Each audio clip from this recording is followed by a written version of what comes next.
Muito bem, turma. Vocês acabaram de assistir 2 vídeos introdutórios falando sobre o relevo. Muito do que eu vou falar aqui vocês já ouviram nos vídeos, tá? Então prestem atenção. O que eu posso definir como sendo o relevo? O relevo é o conjunto de formas da superfície terrestre e apresenta altitudes variadas e terrenos inclinados, terrenos planos ou arredondados, que influenciam na ocupação do espaço e no desenvolvimento das atividades humanas. É lógico. Vocês acham que é mais fácil o homem ocupar essas áreas planas aqui, ó, ou ele ocupar essas áreas montanhosas? É lógico que é essas regiões mais planas. Por isso ele interfere na ocupação, o relevo interfere na ocupação do espaço. Tá? E nas atividades humanas, onde é mais fácil desenvolver a agricultura? Na área mais plana. Tá? O relevo terrestre, ele influencia a atuação das sociedades no espaço geográfico. Ou seja, onde mais pessoas vivem, maior a interferência. Onde menos pessoas vivem, menor a interferência. E por isso é importante a gente estudar as formas de relevo. Tá? Daí ele fala aqui, ó, por exemplo, para se abrir ruas ou construir casas e edifícios em certas áreas ou terrenos, com limitações impostas pelo relevo, foram desenvolvidas técnicas de construção cada vez mais sofisticadas. E nós vimos, por exemplo, na hora de construir essa rodovia aqui, né, que para passar sobre o Rio Cubatão, para não prejudicar o meio ambiente, como eles fizeram todo o processo, usaram de tecnologia para fazer a construção. Neste capítulo, vamos conhecer as principais formas de relevo continental. Quais são as principais formas de relevo? Montanhas, planaltos, planícies e depressões. E aqui embaixo eu tenho um desenhinho que destaca essas principais formas de relevo. Olha, eu tenho a planície aqui, tá? Essa é uma planície litorânea, ou conhecida como planície costeira, porque fica na costa, onde tem o mar, tá? Eu posso ter planície aqui dentro do continente? Posso, principalmente na margem dos rios e dos lagos. Daí a planície continental, nós vamos ver isso. Essas áreas mais pontiagudas, as montanhas, olha uma depressão aqui, ó, e depois esse planalto. Esse planalto, nesse formato que ele está aqui, a gente pode conhecê-lo como chapada. Tá? Ele está retinho aqui em cima. Ó. Mas eu posso ter um planalto que ele seja desse jeito, assim, ó.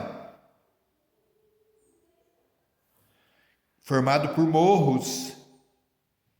Tá? Que é o caso do nosso planalto, onde nós estamos aqui na Serra da Mantiqueira. Tá? É formado por morros. E nós vamos ver um pouquinho sobre cada um desses tipos de formações de relevo. Vamos começar pelas montanhas. Olha aí, as montanhas são as formas de relevo que possuem maior altitude. Nossa, falou uma palavrinha diferente, altitude.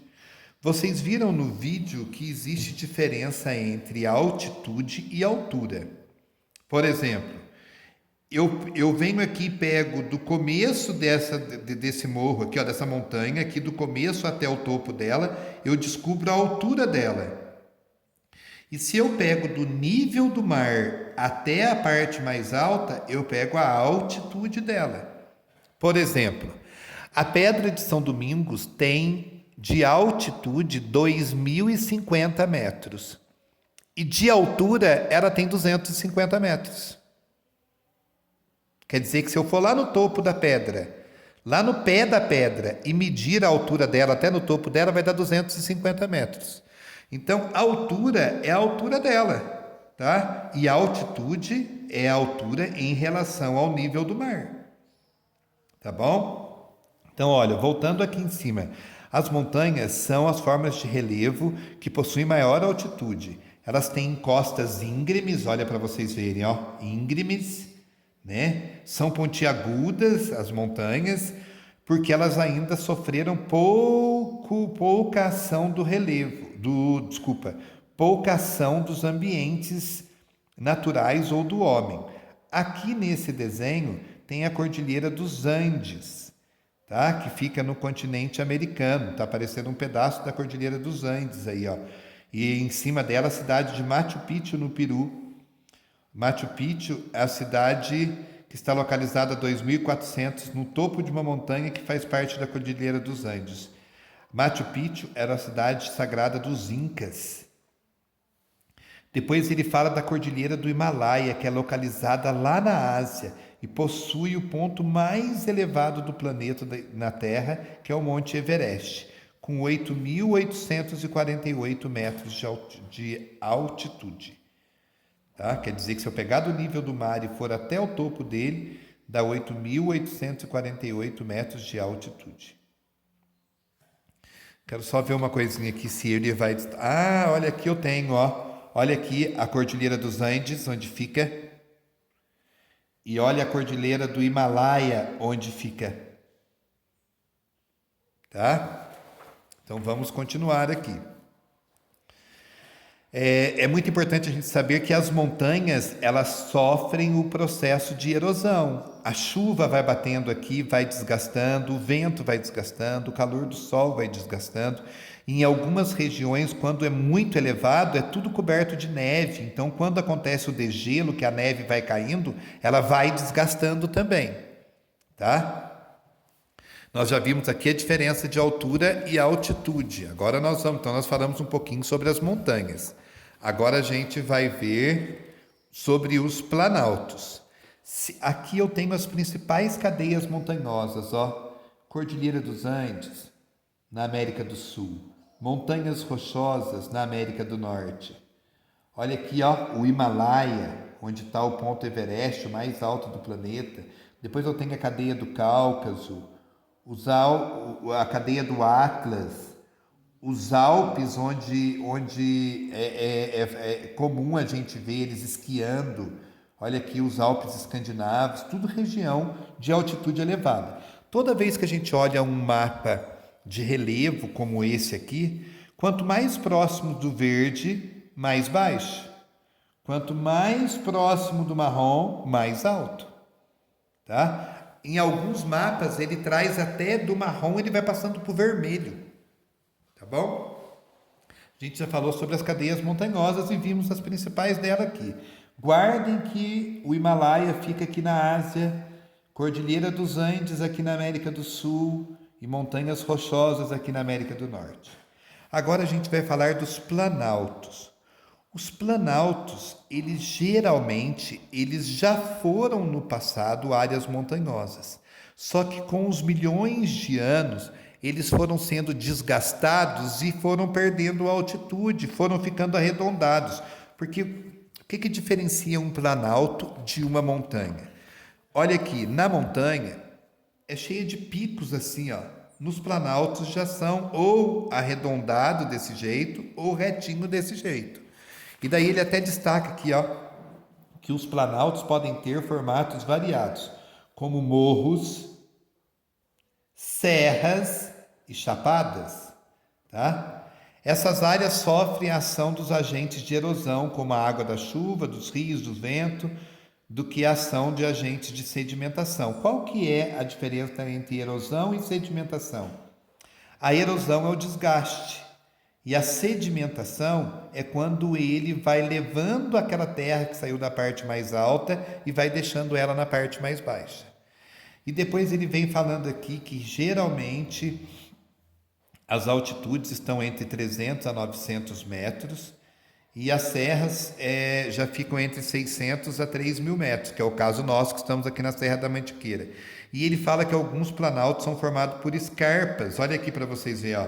Isso aqui é o desenhinho mostrando que é uma escarpa. Quando você tem uma área mais baixa aqui, de repente você tem isso aqui, ó. Quem vai para a Aparecida do Norte consegue ver a formação dessa escarpa do começo da Mantiqueira. Quando você começa a subir o morro para passar o túnel, você consegue ver a Serra da Mantiqueira, a escarpa da Serra da Mantiqueira. Tá? Então, os planaltos podem ser formados por morros, serras e chapadas. Tá? Chapada, olha aqui para você ver a Chapada Diamantina, ó. Chapada por causa dela ter esse topo plano desse jeito, mas olha a escarpa aqui embaixo, ó. Ó, tá? Olha aqui uma outra serra que já fica mais arredondada, ó, que é a Serra Geral no município de Urubici, em Santa Catarina. E daí, de repente, ela tem uma queda, ó, e cai uma cachoeira dela aqui. Então, aqui a gente viu sobre os planaltos. Depois ele vem comentando sobre as planícies. As áreas da planície, olha o que ele fala. São poucos elevadas e geralmente são associadas ao processo de sedimentação. O que quer dizer? A gente viu aqui atrás. Erosão é diferente de sedimentação. Erosão é quando desgasta a parte mais alta. E essa terra que é tirada da parte mais alta pela água da chuva, dos rios, ela acaba sendo depositada na parte mais baixa. A enchente vem e leva aquele monte de lodo. Na hora que ela volta, para que a água volta para dentro do rio, aquele lodo vai sendo deixado do lado e ele não volta junto para dentro do rio. E isso vai fazendo com que haja sedimentação. Aqui é uma área de uma planície, ó, a planície amazônica. Já foi realizado um estudo e eles dizem que no passado essa área foi mar. Como que eles sabem disso? Eles foram escavando e viram que abaixo de 3 metros de profundidade tem areia de praia. Mas como que formou essa planície? Nos milhões e milhões de anos, o rio Amazonas, que vem lá da Cordilheira dos Andes, foi desgastando as terras e trazendo terra e foi depositando aqui e foi formando a planície amazônica. Tá? Quando se fala de planície, é muito importante vocês lembrarem. Planícies eu posso ter duas. Aquelas que estão dentro do continente, que são as planícies continentais, geralmente são nas margens dos rios e dos lagos, e as planícies costeiras, que também podem ser chamadas de planícies litorâneas, que são aquelas que estão próximas ao litoral. Tá certo? Então, nós já estudamos as montanhas, os planaltos, e agora a gente está comentando sobre as planícies aqui. E agora nós vamos comentar sobre as depressões. O que é a depressão? É quando acontece uma queda muito rápida no relevo e geralmente ele fica entre áreas mais altas. Aqui ele traz um desenhinho da depressão sertaneja. Ó.